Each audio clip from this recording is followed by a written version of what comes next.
Inilabas na ng Commission on Elections ang opisyal na balotang gagamitin sa May 2025 midterm elections.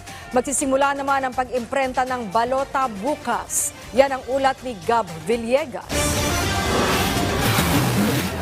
Nagsagawa ang Commission on Elections ng walkthrough sa warehouse nito sa Binyan, Laguna para sa pag-generate ng ballot face o itsura ng balota para sa 2025 elections. Dito ay ipinasilip ang Memory Configuration Room at Election Management System Server Room kung saan isolated at walang internet access ang mga servers para hindi mahack ang system. Nakalagay rin sa kanilang EMS ang hashcode para sa 2025 elections na makikita rin sa COMELEC website. Hindi basta-basta ang pagpasok sa nasabing silid dahil iilang tao lamang ang otorisado. Inilabas na rin ng komisyon ang ballot face o itsura ng magiging balota para sa overseas voting at local absentee sa 2025 elections. Dito nakalagay ang pangalan ng 66 na mga kandidato sa pagkasenador, 155 ng mga party list groups. Patuloy rin ang pagsasapinal ng COMELEC Law Department sa ballot faces para sa local positions.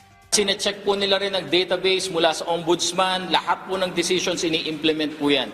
Ang mga kandidatong may kinakaharap na kaso sa COMELEC at nadesisyonan na ng komisyon, may panahon pa para umapila na maisama ang kanilang pangalan sa balota. May time pa po ang Law Department kung sakaling mag-issue na po ang clerk ng Certificate of Finality, at napula niya na Certificate of Finality, Entry of Judgment, and Writ of Execution. Laging tatlo yun.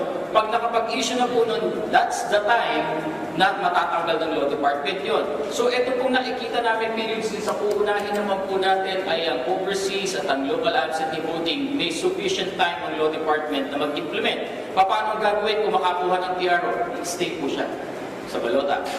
Ang papel na gagamitin sa pag-imprenta ng mga balota ay manipis dahil aabot sa 90 to 100 GSM ang kapal ng papel. May pagbabago rin sa color scheme sa balota kung saan malamig sa mata ang ginamit na kulay ng komisyon at kita rin ang lahat ng visible security marks. Naglagay rin ng distinct mark ang National Printing Office sa balota, sagot ng joint venture ng Miro Systems na siyang election provider para sa 2025 elections ang pagbili ng papel at pag-imprenta sa mga balota. Aabot sa 1,667 na ballot face templates ang gagamitin ng komisyon para sa mga balota sa bawat bayan, lungsod at distrito sa bansa. Sa oras na maisaayos na ang listahan ng mga kandidato ay ibabiyahe ang hard drive na naglalaman ng ballot face templates patungong National Printing Office sa Quezon City na gagamitin sa paglimbag ng mga balota. Target ng COMELEC na matapos ang pag-imprenta sa April 14. Gab Villegas para sa Pambansang TV sa Bagong Pilipinas.